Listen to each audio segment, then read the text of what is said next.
Good morning. Today is October 19th, 2017. And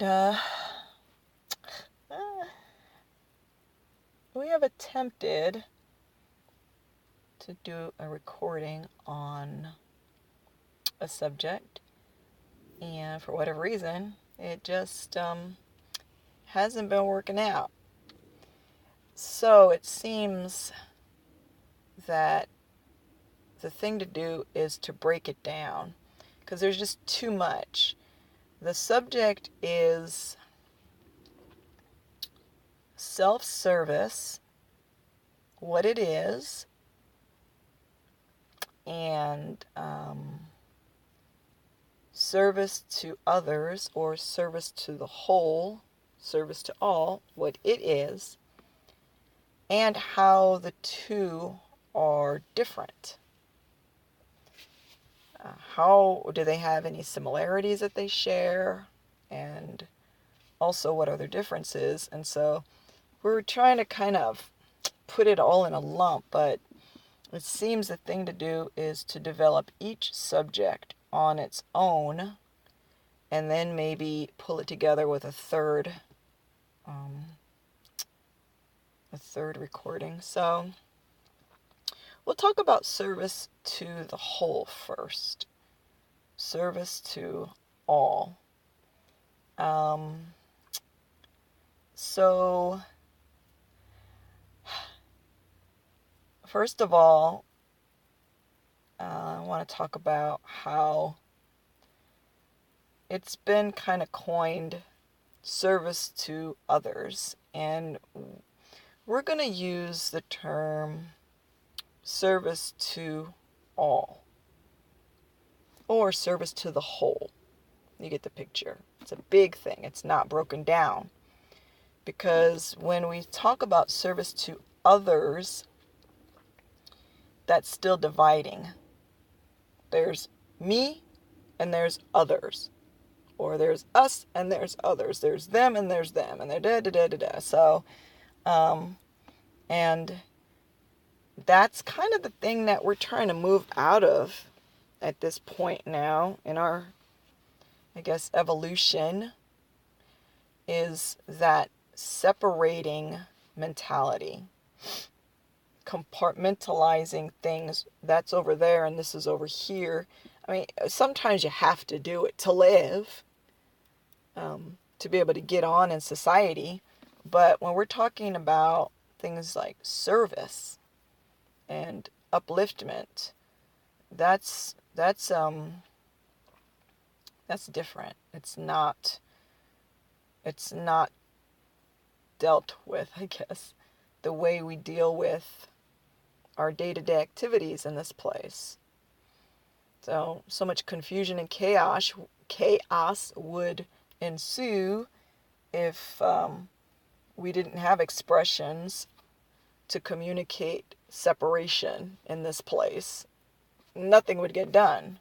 But again, we're speaking of something other, not the stuff of our day-to-day, this place, getting through our days in this world in that way.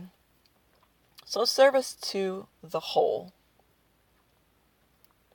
And something that has also happened is, or can happen rather, is when we consider it as service to others, then again, you're slicing it into this piece that goes there, and it's separating me, and it's saying, okay, me, no, others, yes.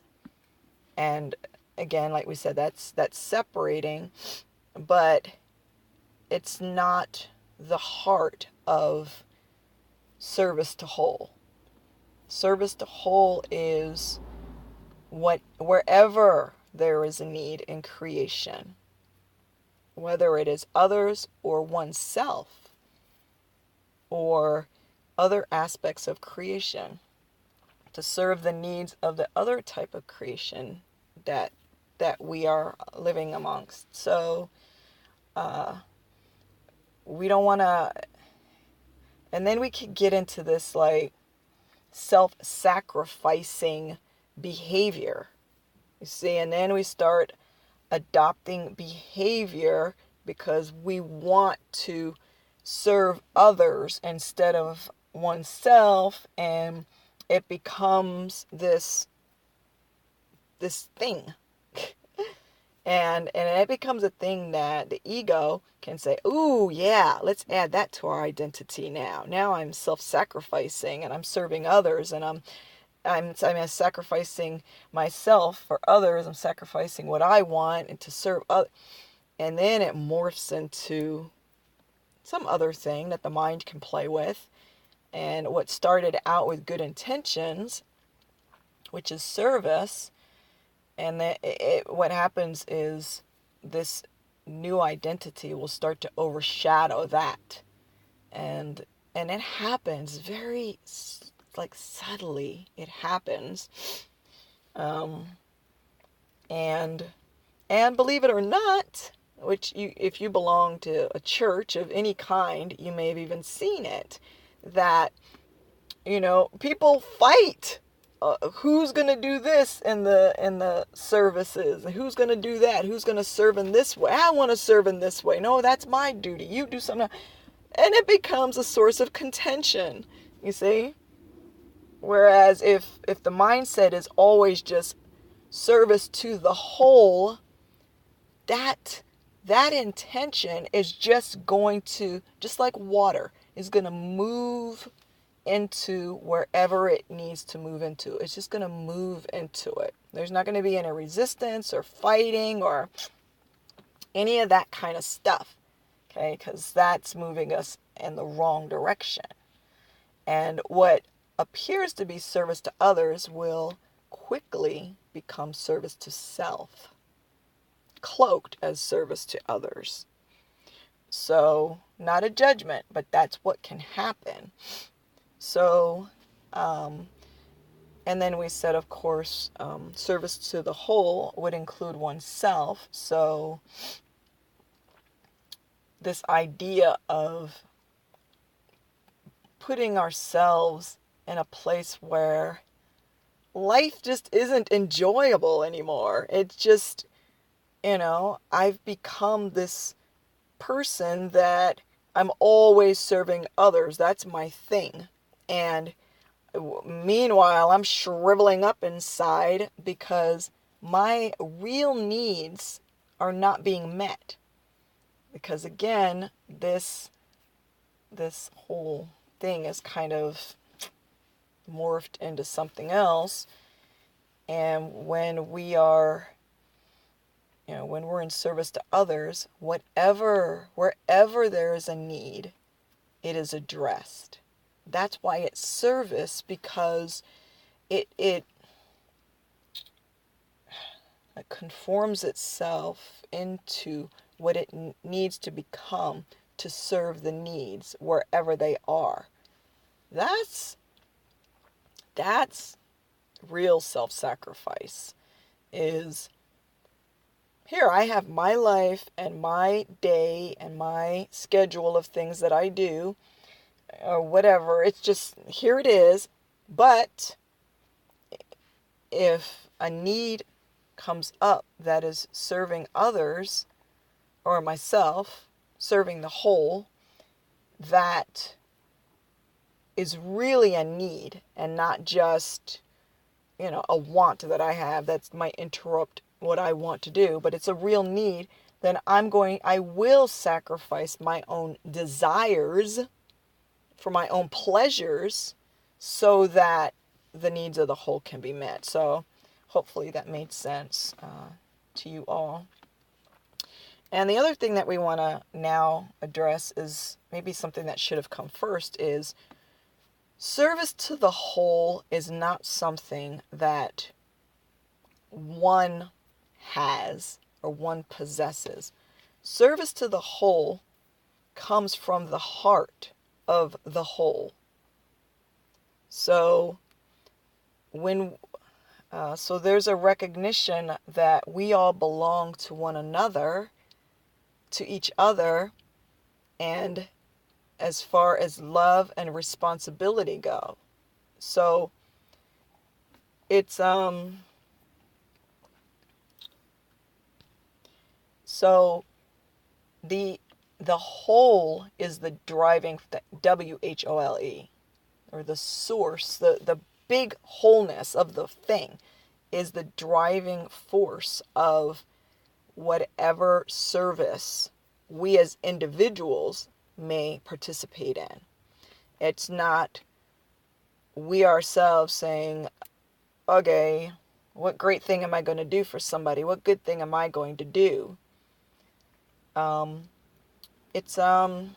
can't remember, there was a recording that we did a couple years ago, I think, on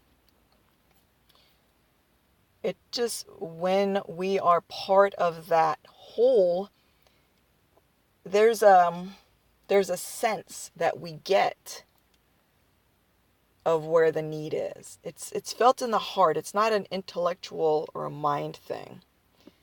And that sense is going to bring it to our awareness where there's need.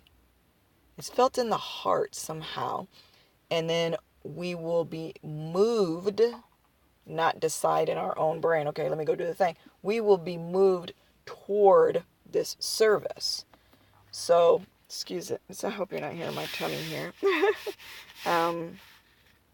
So we will move in that direction towards service, wherever it is, whether it's something that we are needing that needs to be met, or other people or other situations. Okay, so and then finally we're gonna conclude this soon. I'm at my destination. Have been.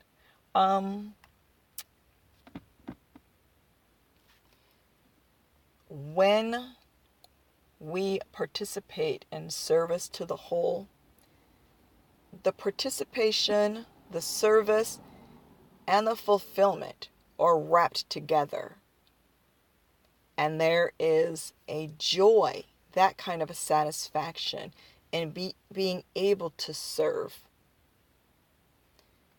That's unconditional love right there.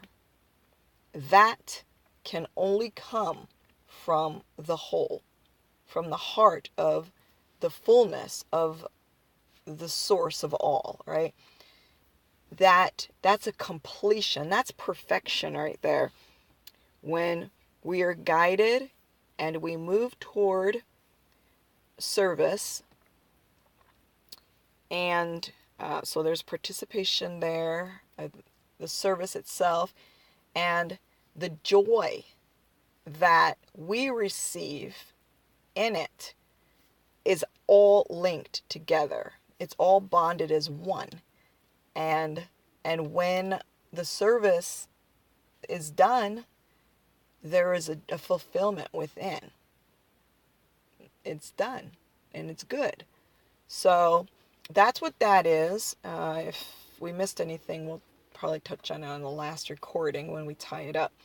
The second recording is going to deal with service to self, and what that is, and if it shares any similarities to service to the whole or service to all, and what the differences are between them, and also well, that'll be in the last one. We'll tie it all up, but we'll go into developing that one in the second recording as far as service to self. So as always, wish you much love. Bye.